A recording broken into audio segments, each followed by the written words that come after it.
wardegdega ayaa haatan ku soo dhacay warqabad raadiyo halgan goobo muhiim ah oo ku yilay caasimadda Tel Aviv ee maamulka Israa'iil ayaa dawladda Iran ku dhufatay gantaal aan la filayn inay haysato dawladda Iran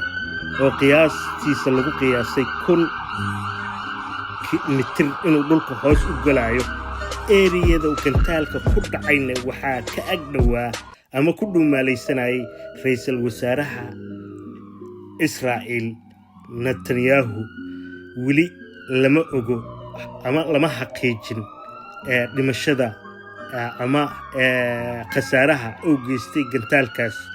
waxaan sugnaabo waa xaqiijinta in la joog mahadsanid